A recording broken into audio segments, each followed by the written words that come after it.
अस्सलाम वालेकुम नाजरीन, आज के इस वीडियो में हम बात करने वाले हैं अर्तुगरुल गाजी सीजन 3 एपिसोड 1 की।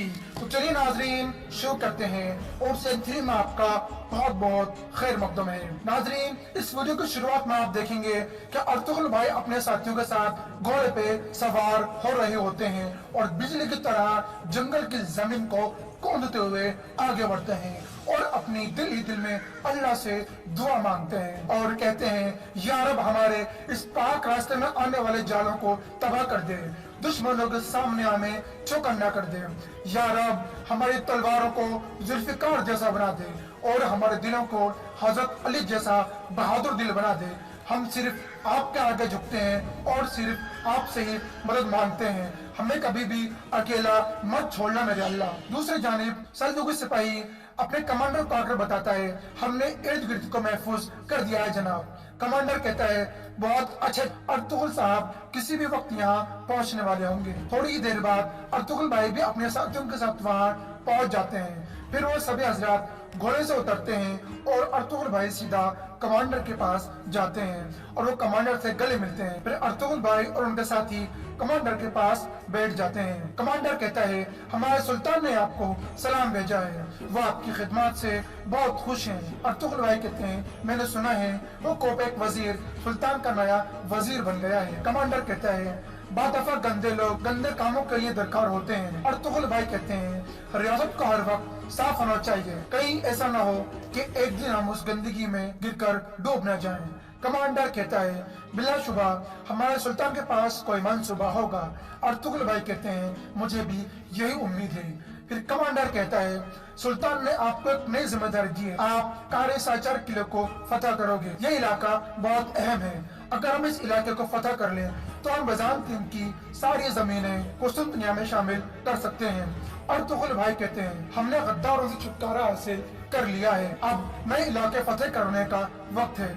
अल्लाह की मदद से हम अपनी पूरी कोशिश करेंगे। कमांडर कहता है, हम ये काम किसी को खबरदार किए बगैर करेंगे। कमांडर कहता है, आपका वहाँ बहुत कमजोर दिखना होगा ताकि किसी को कोई खतरा महसूस न हो। अर्तुगरुल भाई कहते हैं, हम एक कमजोर भेड़ की तरह दिखने का काम बहुत अच्छे से कर सकते हैं। कमांडर कहता है, बहुत अच्छे, हमें कुस्तुंतनिया के अंदर से खबर मिली है कि सलीबी नए हमले के लिए तैयार हो रहे हैं और वो हमें इन जमीनों से निकालना चाहते हैं। अर्तुगरुल भाई कहते हैं, और हम इन जमीनों को अपना वतन बनाना चाहते हैं। कमांडर कहता है, इस दफा कुछ मुख्तलिफ है अर्तुगरुल साहब, हमारे तमाम दुश्मन इकट्ठा हो गए हैं और अपनी पूरी ताकत से हमारे ऊपर हमला आवर होना चाहते हैं। अर्तुगरुल भाई कहते हैं, तो फिर हम तुर्क खून की आखिरी कतरे तक अपने मुल्क की हिफाजत करेंगे, हम बहुत जल्द हरकत में आकर उनके हमलों को नाकाम कर देंगे।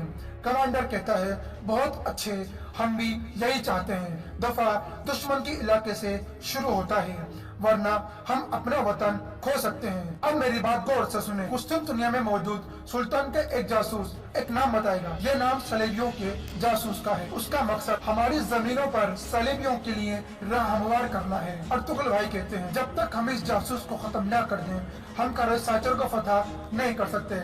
सुल्तान का आदमी मुझे कहाँ मिलेगा? एम उस वक्त एक तीर आता है तो सीधा कमांडर के दिल में जाकर लगता है।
जानिब गद्दार सल्जुक सिपाही भाग रहा था और दुंदार उसके पीछे भाग रहा था। वो सिपाही भागता भागता एक आदमी के पास पहुंचता है और उससे कहता है तुम्हारा आदमियों ने हमला कर दिया है। वो आदमी कहता है वो हमारे लोग नहीं है, वो बेवकूफ दूसरे सलेबी हैं। फिर वो दूसरा सिपाही बताता है कि सुल्तान का कुस्तुनतुनिया वाला सिपाही हाली बाजार में आएगा और वो सलेबियों के एक जासूस का नाम बताएगा। वो आदमी पूछता है किसको बताए, लेकिन उसी वक्त दुंदार अपने तीर से एक निशाना बनाता है और वो तीर सीधा गद्दार सलजूकी सिपाही के गर्दन में जाकर लगता है और वो गद्दार सिपाही वहीं गिर के मर जाता है।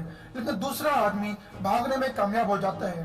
दुंदार वापस आकर अर्तुगरुल भाई को बताता है कि उस गद्दार आदमी ने बुर्कापोश आदमी को सब कुछ बता दिया है। अर्तुगरुल भाई पूछते हैं क्या उसने हमारे नाम भी बता दिए हैं? दुंदार मुस्कुराते हुए कहता है उसकी जुबान बंद हो गई थी जब मेरा तीर उसके गर्दन के आर पार हो गया था। अर्तुगरुल भाई भी हंसने लगते हैं और कहते हैं बहुत अच्छे, तुमने हमें एक बड़ी मुश्किल से बचा लिया। तुर्गुत कहता है हमारे दो अलग दुश्मन हैं, पहला वो जिसको देखा जा सकता है और दूसरा वो जिसको देखा नहीं जा सकता, उस हरामजादे को। अर्तुगरुल भाई कहते हैं हमारी जंग अब एक मुख्तलिफ मरहले पर है, हमें अब बहुत ज्यादा चौकन्ना रहना होगा। इस पाक रास्ते पर फतह होने के लिए हमें उनके लिए अपने नए जाल बनाएंगे। पहला हमें शहीदों को दफना लें, फिर हम हाली बाजार में जाएंगे। दूसरी जानिब अर्तुग भाई हिकमत की नई जिम्मेदारी दरवेश को सौंप देते हैं। दरवेश कहते हैं इंशाअल्लाह मैं लोगों की दर्द की दवा बनूंगा। हाइमा खाला उसे मुबारकबाद देती हैं। इतने में अर्तुगरुल भाई का बेटा गुंदूज वहाँ से भाग जाते हैं, जो अभी थोड़ा बड़ा हो चुका था। हाइमा खाला एक सिपाही को गुंदूज के पीछे भेजती हैं ताकि वो उसका ख्याल रखे। गुंदूज एक झूले पर चढ़ता है और फिर वो झूले से गिर जाता है। इतने में एक सिपाही उसके पास आ जाता है और हलीमा सुल्तान भी वहाँ आ जाता है। हलीमा सुल्तान उसे दिलासा देती हैं। तभी हाइमा खाला भी वहाँ आ जाती हैं और कहती हैं लड़के इस तरह के तजुर्बात से गिरकर ही बड़े होते हैं बेटी, अगर तुम ऐसे ही इसको गले लगाकर दिलासा देती रहोगी तो तुम इसे एक बहादुर आदमी के बजाय एक बुजुर्ग आदमी को परवान चढ़ाओगी।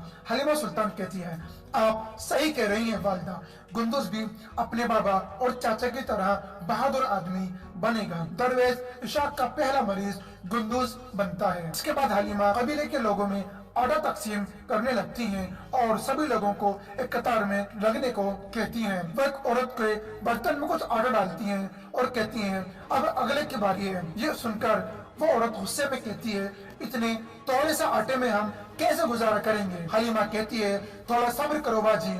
फिर एक और वो औरत बोल पड़ती है और कहती है हम और कितना सब्र करें, कितने महीनों से हम सब्र कर रहे हैं लेकिन अभी भी हमें एक ही बर्तन में आटा मिल रहा है। हमारे जानवर जाया हो गए हैं और पहाड़ों में शिकार के लिए कुछ भी नहीं है और हम भूखे हो गए हैं। इसके बाद बाकी सब लोग भी वहाँ शोर मचाना शुरू कर देते हैं और कहते हैं हम कहाँ से अपनी रोटी तलाश करें। सभी की बातें सुनने के बाद हलीमा सुल्तान आगे आती हैं और कहती हैं अर्तुगरुल भाई ने आपसे ये वादा नहीं किया था कि आपको कांटे की जगह फूल दिए जाए। उन्होंने कहा था हमारा रास्ता मुश्किल है, अब तुम्हें क्या हो गया है? तभी बनो जिजेक गुस्से में बोल पड़ती हैं और कहती हैं ये अर्तुगरुल भाई का ही रास्ता है जिसकी वजह से हम इस सूरत हाल में हैं। मुझे बताओ कौन सा शख्स है जिसने भूखा रहने के लिए कबीला छोड़ा था?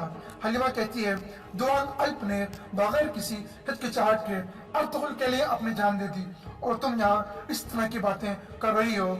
अपनी हद में रहो बानो जिजेक, हमारे पास यही माल बचा है, तुम चीजों के ऐसे मत बढ़ाओ ताकि हम सुकून से ना खा सकें। जिनको एतराज है वो यहाँ से जा सकते हैं। फिर बनो जिजेक वहाँ से चले जा और हलीमा दोबारा लोगों को आटा बांटने लगती हैं। इसके बाद इस एपिसोड में देखेंगे पहली बार दिखाया गया हाली बाजार का नजारा। इस बाजार में बहुत गंदे सलेबी होते हैं। अर्तुगरुल भाई अपने साथियों के साथ इस बाजार में पहुंच जाते हैं ताकि सुल्तान के जासूस से मिल सकें। दुंदार पहुंचता है इस बाजार में, आप सुल्तान के जासूस को कैसे तलाश करेंगे? अर्तुगरुल भाई कहते हैं अगर आपकी आंखें ये ना पहचान सकें कौन आपकी तरफ है और आपका दिल ये ना जान सके आपका दिल किसके साथ है तो आप पहले ही जंग हार चुके होते हैं। इस दौरान घोड़े पे बैठा एक आदमी बुलंद आवाज में कहता है इस बाजार का मालिक सिमोन है, आओ आप सब भी उसके पास चलो। वहाँ बहुत उम्दा घरेलू चीजें हैं और बहुत लजीज खाने हैं। जो आपका इंतजार कर रहे हैं। अर्तुगरुल भाई भी बाजार का जायजा करते हैं और उसकी बातों को सुनते हैं और फिर एक तरफ खड़े हो जाते हैं। दूसरी जानिब सलेबियों का वो अहम जासूस मौजूद था। यह सुनकर सिमोन बहुत ज्यादा गुस्से में आ जाता है कि उसकी शनाख्त अब आज नहीं रही। उसका नाम सिमोन था और यही हाली बाजार का भी मालिक था। सिमोन कहता है ये लाजमी हमारे उस्ताद आजम के आदमियों की गलती है, हमें उनकी कीमत चुकानी पड़ेगी। मैं जल्द से जल्द यह मसला एक बड़ी काउंसिल में लेकर जाऊंगा। दूसरा आदमी पूछता है अब हम क्या करेंगे जनाब सिमोन? सिमोन कहता है हम कुस्तुनतुनिया में सुल्तान अलाउद्दीन के जासूस को पकड़ने की हर मुमकिन कोशिश करेंगे। वो आदमी कहता है बाजार आज खुला है, वहाँ हजारों आदमी होंगे, हम उसे कैसे पहचानेंगे? सिमोन कहता है सुल्तान का जासूस कोई आम आदमी नहीं होगा, उसने अपना बेस किसी काबिल एतमार के तौर पर बदला होगा, उसका सबसे बेहतरीन काम घुड़सवार होगा। सिमोन का आदमी कहता है आपकी खबर खौफजदा करने वाली है जनाब। यह सुनकर सिमोन मुस्कुराने लगता है। फिर वो कुर्सी पर बैठकर कहता है बाजार की तरफ जाने वाले रास्ते पर एक जाल बिछाओ और उस तरफ जाने वाले घुड़सवार को अपने पंजे पर दबोच लो। दूसरी जानिब अर्तुगरुल भाई और उनके साथी बाजार में मौजूद थे। काफी सारे आदमी बाजार में एक जगह इकट्ठे थे। फिर अर्तुगरुल भाई और उनके साथी घोड़े से नीचे उतर आते हैं। थोड़ी ही देर बाद बाजार का मालिक सिमोन भी बाहर आ जाता है, जो दरअसल सलेबियों का अहम जासूस था। वो एक स्टेज पर खड़ा होता है और सबसे मुखातिब होकर कहता है हमने लंबी सर्दियाँ गुजार दी हैं, हमारी जेबें सोने के लिए भूखी हैं, हमारा बाजार और मेहमान खाना आपकी खिदमत के लिए है, लेकिन आपके पास बेचने के लिए चीजें होनी चाहिए या फिर आपके पास चीजें खरीदने के लिए सोना होना चाहिए। ये सारी बातें अर्तुगरुल भाई भी बहुत ध्यान से सुन रहे होते हैं। फिर सिमोन कहता है यहाँ पर आपको कुस्तुनतुनिया से लेकर चीन तक महंगे से महंगी चीजें मिलेंगी। ये बाजार सिमोन का बाजार। इसके बाद वहाँ मौजूद सभी शख्स सिमोन जिंदाबाद के नारे लगाने लगते हैं। फिर सिमोन कहता है मेरे बहन मारिया ने आप सबके लिए एक बहुत बड़ी दावत का इंतजाम किया है, आप सब इसमें शिरकत करें। इतने में अर्तुगरुल भाई के पास दो आदमी आते हैं। उसमें से एक आदमी कहता है काई कबीले के अर्तुगरुल साहब तो आप बाजारों में जाते हैं। अर्तुगरुल भाई कहते हैं जानदार कबीले से ओराल साहब मैंने सुना है बाजारों में बहादुर आदमी देखने को मिलते हैं, इसलिए हम यहाँ आए हैं। ओराल कहता है कि आप यहाँ जानवरों के खाले बेचने यहाँ आए हो, इस बाजार की दुनिया को समझने की कोशिश करो अर्तुगरुल साहब। लोग यहाँ टोनों के हिसाब से चीजें बेचने के लिए आते हैं, चीन से लेकर कुस्तुनतुनिया तक, और आप यहाँ दो मुर्दा जानवरों की खाले बेचने आए हो। इस आदमी की तरफ देखो, ये हर रोज इतनी दौलत कमाता है जिसका आप अंदाजा भी नहीं लगा सकते। जानते हो क्यों? क्योंकि यह आदमी अपना दिमाग तलवार की बजाय काम पर लगाता है। लेकिन मोहतात रहना, ये खाली मुफ्त में ही न बेच देना और कबीले में खाली हाथ मत चले जाना। अर्तुगरुल भाई कहते हैं ओराल साहब मैंने बहुत से ऐसे आदमी देखे हैं तो मेरी तलवार के नीचे अपने सारा सोना देने के लिए भी तैयार थे, लेकिन मैंने आज तक ऐसे बहादुर नहीं देखा जो सोने के बदले अपनी तलवार दे। ओराल कहता है इन लोगों को देखो, ये तलवारों और जंगों के पीछे नहीं भाग रहे। अब मैं चलता हूँ, लेकिन जो मैंने कहा है वो मत बोलना और मोहतात रहना। यह कहकर ओराल वहाँ से चला जाता है। दूसरी जानिब सिमोन के आदमी एक जगह जंगल में घात लगाकर बैठे थे ताकि सुल्तान के जासूस को पकड़ सके। सिमोन ने उन्हें बताया था वो जासूस सलेबियों के बेस में होगा, इसलिए जब एक घुड़सवार सलेबियों के बेस में गुजरता है तब वो उससे वहां गिरा देते हैं और उसे गिरफ्तार कर लेते हैं। सिमोन का आदमी कहता है इसके हाथ और मुंह अच्छी तरह बांध दो, हमें ये जिंदा चाहिए। दूसरे जाने बाजार में दुंदार एक जगह पहुंचकर कहता है खाले बेचने के लिए मुझे ये जगह अच्छी लग रही है। अर्तुगरुल भाई बामसी से कहते हैं खाले यहाँ पर लगा दो। फिर अर्तुगरुल भाई कहते हैं मैं इर्द गिर्द का जायजा लेने जा रहा हूँ, तुर्गुत तुम गुंदम बेचने वाले ताजिरों को ढूंढो और दुंदार ये जगह अब तुम्हारे हवाले। दूसरी जानिब ओराल सिमोन के पास पहुंचता है और कहता है सिमोन साहब मैं जानना चाहता था आप इतने सारे सोने से क्या करते हैं? सिमोन कहता है ज्यादा सोना अच्छी बात। फिर सिमोन खड़ा होते हुए कहता है आपके लिए एक अच्छी खबर है। कुस्तुनतुनिया के एक ताजिर ने मुझे बताया है कि सालादीन कोपे सुल्तान का नया वजीर बन गया है। ओराल मुस्कुराते हुए कहता है इसका मतलब है अब पीछे मेरा एक सहारा पैदा हो गया है। सिमोन अर्तुगरुल भाई को देखकर कहता है ये इतना पुरएतमाद आदमी कौन है? ओराल कहता है सुलेमान शाह का बेटा अर्तुगरुल जंग में बहुत माहिर है, यहाँ मुर्तद जानवरों की दो खाने बेचने में आया है। सिमोन कहता है लेकिन मुझे लगता है इसकी आंखें किसी और चीज की तलाश में है। इसके बाद अर्तुगरुल भाई दूसरी तरफ चले जाते हैं और इधर उधर बाजार का जायजा करने लगते हैं। फिर वो दिल में दुआ मांगते हैं, या अल्लाह मेरी मदद फरमा, मुझे वो आदमी दिखा दे जो सुल्तान ने भेजा है। इतने में सिमोन के आदमी एक बंद डब्बे में उस आदमी को लेकर जा रहे थे जिसको उन्होंने घोड़े से गिराकर पकड़ा था। वो आदमी अंदर से अर्तुगरुल भाई को देख लेता है, लेकिन वो आदमी कुछ बोल नहीं सकता था क्योंकि उसका मुंह अंदर बंद था। अर्तुगरुल भाई भी गौर से डब्बे की तरफ देखते हैं। इतने में सिमोन के आदमी डब्बा लेकर अर्तुगरुल भाई के आगे से गुजर जाते हैं और यहाँ नाज़रीन ये एपिसोड खत्म होता है। वीडियो पसंद आने की सूरत में वीडियो को लाइक और शेयर जरूर करें। मज़ीद वीडियो के लिए लाजमी चैनल को सब्सक्राइब करें। अस्सलामु अलैकुम, अल्लाह हाफिज। अब हम बात करेंगे चौथी बहस की, फतेह कुस्तुनतुनिया के असबाब।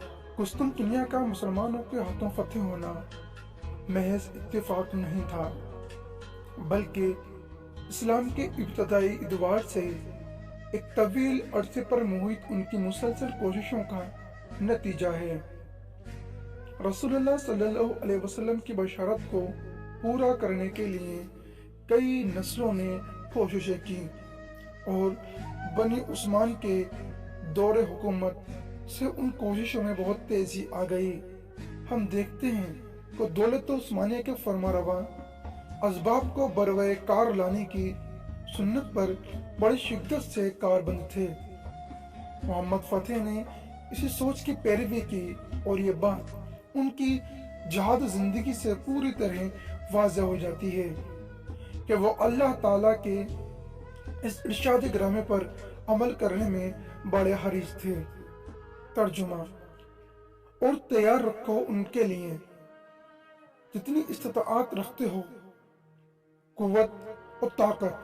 मोहम्मद फतेह इस हकीकत का इदराक रखते थे कि इसका दीन का गलबा इस बात का मुतकाजी है कि हर तरह की कुव्वत फराहम की जाए और जंगी तैयारी में कोई भी गुंजाइश बाकी न रहे। इन्होंने अपने मुबारक जहाद की सूरत में इस आयत की अमली तफसीर मुहैया फरमाई। कुस्तुनतुनिया के मुहासरे के लिए एक लश्कर जर्रार तैयार किया गया और अपने दौर का मरूज हर तरह का इस्लाह जमा करने में किसी तरह की कोताही नहीं की। मसलन तो पेश घोड़े सवार, दस्ते, तीर अंदाज। मोहम्मद फतेह की क़यादत में जिस लश्कर ने कुस्तुनतुनिया का मुहासरा किया, उसकी तैयारी तीनों उसूलों पर की गई थी और उसकी तरबियत में ईमान, तक़वा, ईमानदारी और फर्द शनासी जैसी अहल अखलाकी कदरों को मलहूज़ खातिर रखा गया था। इनकी ट्रेनिंग के दौरान पुख्ता इस्लामी अक़ीदे का ख़ास लिहाज रखा गया था। इस तरबियत की निगरानी उलमाए रब्बानीन ने की। अफराद की तरबियत में किताबुल्लाह और सुन्नत नबूवत की मिनहाज बनाया गया। उनकी इन नस्लों पर तरबियत फरमाई कि अल्लाह ताला एक है, इसका कोई शरीक नहीं, ना उसने किसी को अपनी बीवी बनाया और न ही अपना बनाया और न ही अपना बेटा। वह तमाम तकालिफ और कमजोरियों से पाक है और तमाम कमालात से मुतासिफ है और उनकी कमालात की कोई हद नहीं। नंबर 2, अल्लाह ताला हर चीज का खालिक मालिक है और हर काम की तदबीर फरमाने वाला है। एक आयत का तर्जुमा, सुन लो, उसी के लिए खास है पैदा करना और हुक्म देना। नंबर 3, अल्लाह सुब्हानहु व तआला उस कायनात में हर नेमत का मसदर है, ख्वाह वो नेमत छोटी हो या बड़ी हो या जाहिर हो या फिर बातिनी हो, लेकिन हर नेमत पर अल्लाह ताला मुकम्मल इख्तियार रखते हैं। एक आयत का तर्जुमा, और तुम्हारे पास जितनी नेमतें हैं वो तो अल्लाह ताला की दी हुई हैं, बेशक। नंबर 4, इसका इल्म हर एक चीज को मुहित है, زمین و آسمان میں کوئی منفی چیز اس سے پوشیدہ نہیں، اور جو کچھ انسان چھپاتا ہے اور جو کچھ ظاہر کرتا ہے سب اس پر آیا ہے۔ بے شک ایک آیت کا ترجمہ، اور بے شک اللہ تعالیٰ نے ہر چیز کا اپنے علم سے احاطہ کر رکھا ہے، بالکل بے شک۔ نمبر 5، اللہ تعالیٰ انسان کے اعمال کو اپنے فرشتوں کے ذریعے ایک ایسی کتاب میں محفوظ کر رہا ہے جو چھوٹی بڑی ہر چیز کا شمار رکھتی ہے اور مناسب وقت پر ان کو نشر کر دے گی۔ ایک آیت کا ترجمہ، وہ نہیں نکالتا اپنی زبان سے کوئی بات مگر اس کے پاس ایک نگہبان یعنی لکھنے کے لیے تیار ہوتا ہے۔ نمبر 6، اللہ سبحانہ و تعالیٰ اپنے بندوں کو کئی امور کے ذریعے آزماتا ہے، ایسے امور جو اس کی پسند اور منشا کے خلاف ہوتے ہیں، اور وہ اس طرح انسانوں کی اصلیت کو یعنی کہ عملاً جانتا ہے کہ کون اللہ کے فیصلے اور قضا پر راضی ہوتا ہے، اور ظاہر اور باطن سے اپنے آپ کو اس کے سپرد کر دیتا ہے، اور اس طرح خلافت، امامت اور سیادت کے افق گھیرتا ہے، اور کون ان میں سے بے صبری، غیظ و غضب کا مظاہرہ کرتا ہے اور ناکام ٹھہرتا ہے، اور نیابت وہ سعادت سے محروم ہو جاتا ہے۔ ایک آیت کا ترجمہ کچھ اس طرح ہے، جس نے پیدا کیا موت اور زندگی کو تاکہ وہ تمہیں آزمائے کہ تم میں سے عمل کے لحاظ سے کون بہتر ہے۔ نمبر 7، اللہ تعالیٰ اس شخص کو توفیق دیتا ہے اور اسے نصرت دیتا ہے، نصرت و تائید سے نوازتا ہے جو اس کی پناہ حاصل کرتا ہے اور اس کی نگہبانی میں چلا جاتا ہے،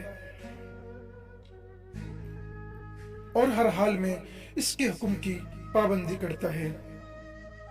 ایک آیت کا ترجمہ، یقیناً میرا حمایتی اللہ ہے جس نے اتاری یہ کتاب اور وہ حمایت کیا کرتا ہے نیک بندوں کی۔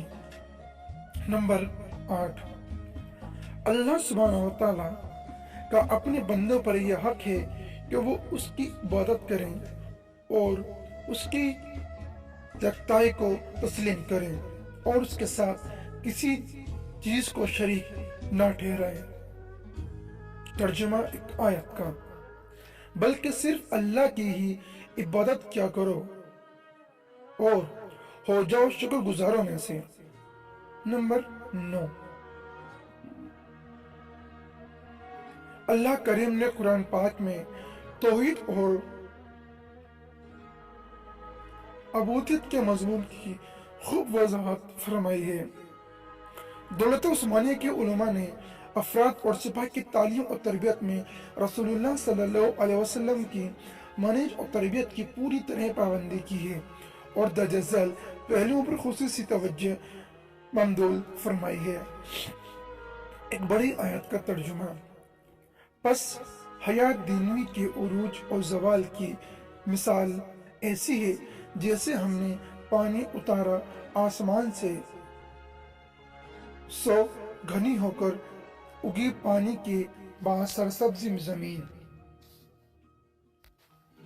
جس سے انسان بھی کھاتے ہیں اور حیوان بھی، یہاں تک کہ جب لے لیا زمین نے اپنا سنگار اور وہ خوب آراستہ ہو گئی اور یقین کر لیا اس کے مالکوں نے کہ اب انہوں نے قابو پا لیا ہے اس پر، تو اچانک آ پڑا اس پر ہمارا حکم یعنی عذاب، رات یا دن کے وقت، بس ہم نے کاٹ کر رکھ دیا اسے، گویا کل وہ یہاں تھی ہی نہیں۔ یوں ہی ہم وضاحت سے بیان کرتے ہیں اپنی قدرت کی نشاندہیوں کو اس قوم کے لیے جو غور و فکر کرتی ہے۔ ایک آیت کا ترجمہ کچھ اس طرح ہے، کہو دنیا کا سامان بہت قلیل ہے، ساری خلق خدا نے اس کی حضور لوٹ کر جانا ہے اور اپنے اعمال کے بارے جواب دہ ہونا ہے، نیک جنت میں اور بد کردار دوزخ میں ہوں گے۔ ایک آیت کا ترجمہ، کیا انسان یہ خیال کرتا ہے کہ اس سے محل چھوڑ دیا جائے گا، محمل چھوڑ دیا جائے گا؟ آگے بڑھتے ہیں۔ جنت کی نعمتیں دنیا کی سب درد و غم اور تلخی اور تھکاوٹ کو بھلا دیں گی، اور اسی طرح جہنم کی آگ اس دنیا کی ہر راحت اور آسودگی کے خیال کو دل سے محو کر دے گی۔ ایک آیت کا ترجمہ، کیا تم نے کچھ غور کیا؟ اگر ہم لطف اندوز ہونے دیں انہیں چند سال، پھر یہ عرصہ گزرنے کے بعد آئے دن ان پر وہ عذاب جس سے انہیں ڈرایا جاتا تھا، تو کیا نفع دیں گے انہیں؟ اس وقت وہ ساز اور سامان جن سے وہ لطف اندوز ہوتے رہتے ہیں۔ اگلا پوائنٹ، زوال دنیا جنت یا دوزخ میں انسان کے ٹھہرنے کے ساتھ ساتھ لوگوں کو ہولناک کیوں اور شدتوں کے ایک طویل سلسلے سے گزرنا ہوگا۔ ایک آیت کا ترجمہ، اے لوگو ڈرو اپنے پروردگار کی ناراضگی سے، بے شک قیامت کا زلزلہ بڑی سخت چیز ہے، جس روز تم اس کی ہولناکیوں کو دیکھو گے تو غافل ہو جائے گی ہر دودھ پلانے والی ماں اس لخت جگر سے جس کو اس نے دودھ پلایا، اور گرا دے گی ہر حاملہ اپنے حمل کو، اور تحفے اور تجھے نظر آئیں گے لوگ جیسے وہ نشے میں مست ہوں، حالانکہ وہ نشے میں مست نہیں ہوں گے، بلکہ عذاب الہی بڑا سخت ہوگا۔ اور اللہ کریم کا ارشاد ہے۔ ترجمہ، ذرا سوچو کہ تم کیسے بچو گے اگر تم کفر کرتے رہے، اور اس روز جو بچوں کو بوڑھا بنا دے گا اور آسمان پھٹ جائے گا، اس کے ہول سے اللہ کا وعدہ تو پورا ہو کر رہے گا۔ اگلا پوائنٹ، ان ہولناکیوں اور تکلیفوں سے نجات، جہنم سے دوری اور جنت کی کامیابی کا واحد راستہ اللہ پر ایمان اور اللہ تعالیٰ کی خوشنودی کے لیے اعمال صالحہ کے بجا آوری ہے۔ ایک اور آیت کا ترجمہ، جو لوگ ایمان لے آئے اور نیک عمل کرتے رہے ان کے لیے باغات ہیں جن کے نیچے نہریں جاری ہیں، یہی بڑی کامیابی ہے۔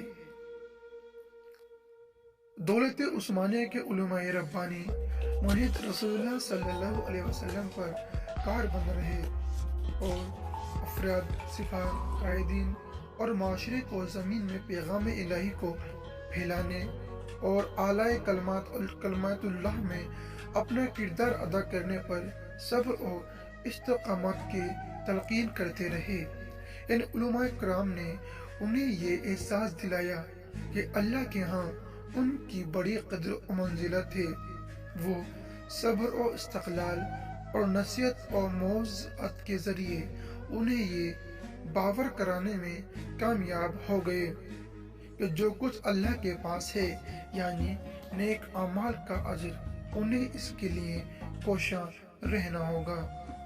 رہنا چاہیے۔ اسی تربیت کی وجہ سے سپاہ اور قائدین کے اندر غیرت و حمیت اور جزیرے و عظیمیت جیسی اعلیٰ صفات کا پرتپاپ جھلکنے لگا۔ خود محمد فاتح کی بھی اسی نہج پر تربیت ہوئی تھی، اسی لیے تو وہ اپنے اشعار میں ان چیزوں پر فخر کیا کرتے تھے۔ ہم دیکھتے ہیں کہ وہ کہتا تھا، میری آرزو ہے کہ میری تمام کوششیں میرے دین یعنی اللہ کے دین کی خاطر صرف ہوں۔ میرا عزم ہے کہ میں اپنے لشکر و سپاہ जो در حقیقت خدائی لشکر ہے کی مدد سے تمام کافروں کے خلاف جنگ کروں۔ میری سوچ کا محور مرکز فتح اور نصرت اور اللہ کے فضل و کرم سے کافروں پر کامیابی حاصل کرنا ہے۔ میرا جہاد جان اور مال کا جہاد ہے۔ اللہ تعالیٰ کی فرما داری سے بڑھ کر دنیا میں کوئی چیز نہیں۔ میرا شوق ہے کہ میں کروڑوں مرتبہ اللہ کی خاطر جنگ کروں۔ میری امید اللہ کی مدد اور دشمنان خدا کے مقابلے میں اس سلطنت کا عروج ہے۔ سلطان محمد فتح نے جب طرابزون کے شہر اس کا حکمران نصرانی تھا کو فتح کرنے کا ارادہ کیا تو اس کے لیے مکمل تیاری کی۔ ایسے بہت سارے مزدور اپنے ساتھ لیے جو درختوں کی کٹائی اور راستوں کو درست کرنے میں خاص مہارت رکھتے تھے۔ راستے میں ایک جگہ ایسے بلند و بالا اور دشوار گزار پہاڑ آئے جہاں وہ گھوڑے سے اتر پڑے اور ایک عام سپاہی کی طرح ہاتھ پاؤں سے پہاڑ پر چڑھنا شروع کر دیا۔ ترکمانوں کے سردار حسن اور زون کے والدہ ان کے ساتھ تھیں جو سلطان محمد اور اپنے بیٹے کے درمیان صلح کرانے کی غرض سے آئی تھی۔ بوڑھی نے محمد فتح سے پوچھا، بیٹا اتنی مشقتیں کیوں جھیل رہے ہو اور اتنی جگر سوزیوں سے کیا مطلوب ہے؟ کیا طرابزون کا شہر اس لائق ہے کہ اس کے لیے اتنی مشکلات کا سامنا کیا جائے؟ محمد فتح نے جواب دیا، اماں اللہ تعالیٰ نے میرے ہاتھ میں یہ تلوار اس لیے دی ہے کہ میں اس کے ساتھ اس کی راہ میں جہاد کروں۔ اگر میں ان مشکلات کو برداشت نہیں کروں گا اور اس تلوار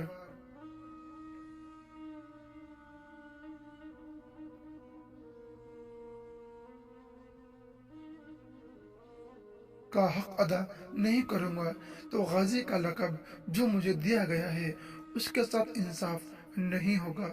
اگر آج اپنے فرض منصبی کی ادائیگی میں کوتاہی کروں گا تو قیامت کے روز اللہ تعالیٰ کو کیا منہ دکھاؤں گا؟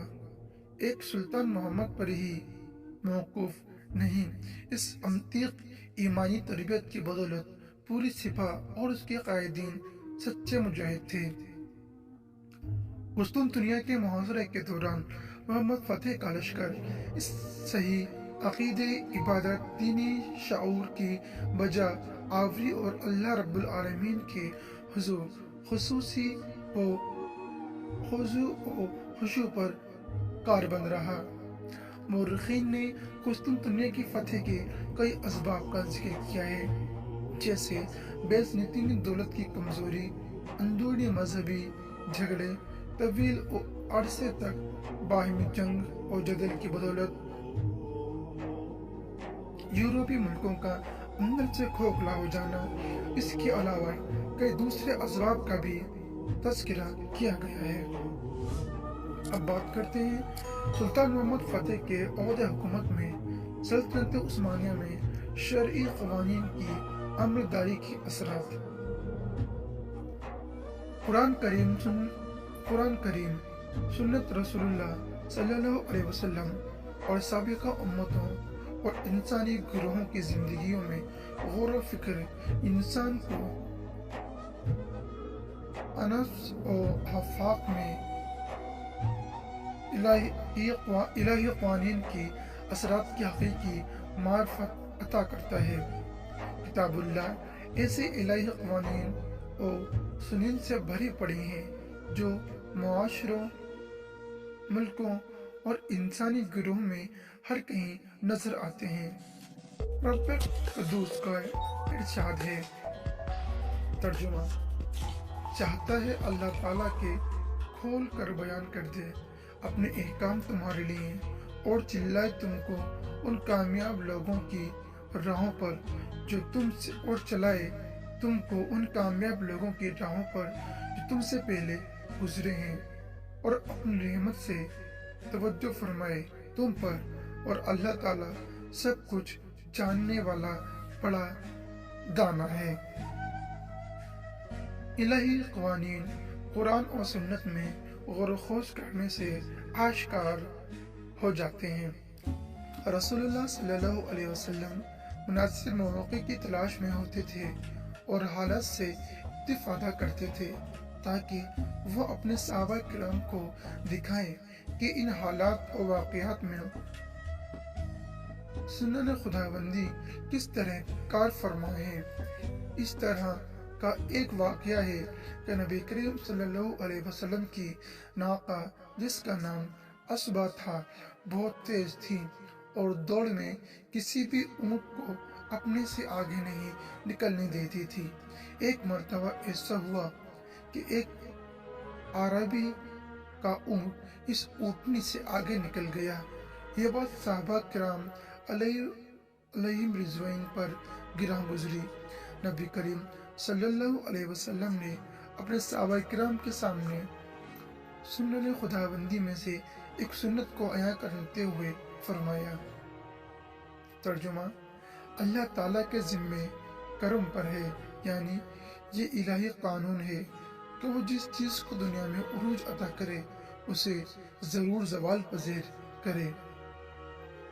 قرآن کریم ہماری رہنمائی کرتا ہے کہ ہم زمین پر چل پھر کر مختلف مقامات اور تاریخ اور سیر کی مختلف ازمینیوں کو موجود سنن الہی کے آثار کا کھوج لگائیں۔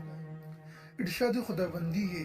ترجمہ: گزر چکے ہیں تم سے پہلے قومیں کے عروج اور زوال کے قاعدے، بس سیر کرو زمین میں اور اپنی آنکھوں سے دیکھو کہ کیسا انجام ہوا۔ دعوت حق کو جھٹلانے والوں کا یہ ایک بیان ہے لوگوں کے سمجھانے کے لیے اور ہدایت اور نصیحت پرہیزگاروں کے واسطے۔ قرآن کریم نے ہماری رہنمائی کی ہے کہ ہم اپنی آنکھوں سے ان جاری قاعدوں کو دیکھ کر اور ان میں غور فکر کر کے سمجھنے کی کوشش کریں۔ ارشاد ربانی ہے۔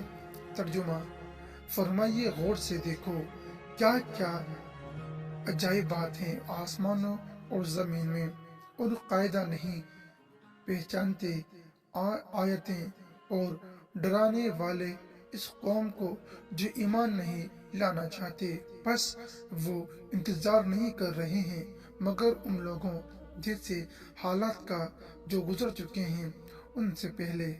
آپ فرمائیے اچھا انتظار کرو، بے شک میں بھی تمہارے ساتھ انتظار کرنے والوں سے ہوں۔ یونس۔ قرآن کریم ان آیات کریمہ سے ظاہر ہوتا ہے کہ الہی قوانین کچھ خصائص کے ساتھ مختص ہیں۔ طے شدہ حکم۔ ارشاد باری تعالیٰ ہے۔ ترجمہ: نہیں ہے نبی پر کوئی مضائقہ ایسا کام کرنے میں جنہیں حلال کر دیا ہے۔ اللہ نے اس کے لیے اللہ تعالیٰ کی یہی سنت ہے ان انبیاء کے بارے میں جو پہلے گزر چکے ہیں، اور اللہ کا حکم ایسا فیصلہ ہوتا ہے جو طے پا چکا ہوتا ہے۔ مطلب یہ ہے کہ اللہ تعالیٰ کا حکم اور فیصلہ جو وہ کرتا ہے ہر حال میں وقوع پذیر ہوتا ہے، اور اس حکم کی نافذ ہونے میں کوئی رکاوٹ کھڑی نہیں ہو سکتی۔ وہ جو چاہتا ہے ہو کر رہتا ہے، جو نہیں چاہتا نہیں ہوتا۔ الہی قوانین میں کوئی تبدیلی نہیں ہو سکتی۔ ارشاد باری تعالیٰ ہے۔ ترجمہ: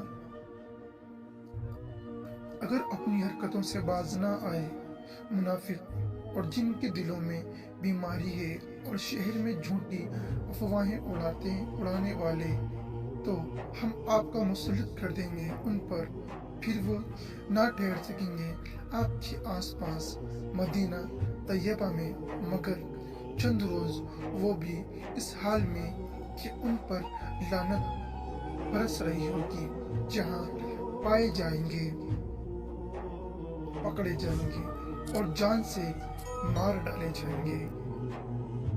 और इरशाद बारी ताला है, तर्जुमा, और अगर जंग करते तुमसे ये कुफ्फार तो पीठ देखकर भाग जाते, फिर ना पाते किसी को दुनिया भर में अपना दोस्त और मददगार।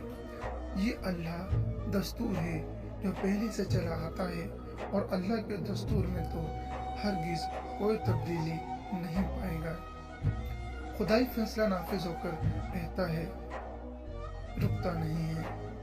इरशाद वाली ताला है, तर्जुमा, फरमा दीजिए काफिरों को कि अगर वो अब भी बाज आ जाएं तो बख्श दिया जाएगा उन्हें जो हो चुका, और अगर वो पहले करतूत दोहराएं जो गुजर चुका है हमारा तरीका पहले नाफरमानों के साथ। दस्तूर खुदाबंदी के मुखालफत मुमकिन नहीं, और इसके मुखालफत फायदा बख्श हो ही नहीं सकती। इरशाद बारी ताला, तर्जुमा, क्या उन मुनकिरों ने कभी सैर व सियाहत नहीं की जमीन में, ताकि उन्हें नजर आ जाता कि क्या अंजाम हुआ उन मुनकिरों का जो उनसे पहले गुजरे। वो लोग उनसे तादाद में ज्यादा थे और कुव्वत में जबरदस्त थे, और जमीन में अपनी निशानियों के लिहाज से कहीं हुनरमंद थे। बस ये बताएं कि क्या फायदा पहुंचाया उन्होंने इस दौलत ने जो वो कमाते थे। बस जब आए उनके पास उनके रसूल रोशन दलीलें लेकर, तो उन्होंने कुफ्र किया और नाजा रहे इस इल्म पर जो उनके पास था, और आखिरकार घेर लिया उन्हें जिसका वो मजाक उड़ाया करते थे। फिर जब उन्होंने देख लिया हमारा अजाब, तो कहने लगे हम ईमान लाए हैं एक अल्लाह पर, और हम उन माबूदों का इनकार करते हैं जिनको हम उसका शरीक ठहराया करते थे। बस कोई फायदा ना दिया उन्हें। उनकी ईमान ने जब देख लिया उन्होंने हमारा अजाब। यही दस्तूर है अल्लाह ताला का जो कदीम है, जो कदीम से इसके बंदों में जारी है, और सरासर खसारा में रहे उस वक्त हक का इंतजार करने वाले। सुन्नत इलाही से सरकशी कुछ फायदा हासिल नहीं करते, बल्कि अहले तकवा इससे नसीहत हासिल करते हैं। इरशाद बारी ताला है, तर्जुमा, गुजर चुके हैं तुमसे पहले कौमें के उरूज और जवाल के तरीके। बस सैर करो जमीन में और अपनी आंखों से देखो कि कैसे अंजाम हुआ दावत हक को झुटलाने वालों का। ये एक बयान है लोगों को समझाने के लिए और हिदायत और नसीहत से परहेजगारों के वास्ते। दस्तूर खुदाबंदी बहरूबर में जारी है। अंबिया और अहले ईमान तमाम इंसानों से कद्र व मंजिलत में आला और रफ़ा है। उनमें भी दस्तूर खुदाबंदी जारी होता है, और अल्लाह ताला की जारी इन सुन्नतों के असरात हर शख्स पर उसके अमल के मुताबिक मुरतब होते हैं, खुआ वो फरमादार हो या फासिक वो फाजिर। इसी वजह से उस्मानियों ने हर काम में कानून खुदाबंदी का इल्तिज़ाम किया, और अपनी सासी ज़िंदगी में उन्हें तबई मराहिल से गुजरे, सो उनमें अल्लाह के हुक्म का असर बिल्कुल वाज़ेह और आया है। अंबिया और अहले ईमान तमाम इंसानों से कद्र मंजिलत में आलादार रफ़ा हैं। इनमें भी दस्तूर खुदाबंदी जारी होता है, और अल्लाह ताला की जारी इन सुन्नतों के असरात हर शख्स पर उसके अमल के मुताबिक मुरतब होते हैं, हुआ वो फरमादार हो या फासिक और फाजिर। इस वजह से उस्मानियों ने ہر کام میں قانون خداوندی کا التزام کیا اور اپنی سیاسی زندگی میں انہیں طبی مراحل سے گزارے، ان میں اللہ کے حکم کا اثر بالکل واضح اور عیاں ہوتا ہے۔ اللہ تعالیٰ نے جو کلام نازل کیا ہے اس کے حکم کے اثرات دنیاوی بھی ہیں اور دینوی بھی۔ دولت عثمانی کے مطالعے کے دوران جن دینوی اثرات کا مجھ کو علم ہوا ہے وہ درج ذیل ہیں۔ نیابت اور اقتدار کے بارے میں اب ہم بات کریں گے۔ ہم عثمانیوں کے سب سے پہلے سربراہ عثمان سے لے کر محمد فتح تک اور ان کے بعد آنے والے تمام سلاطین کو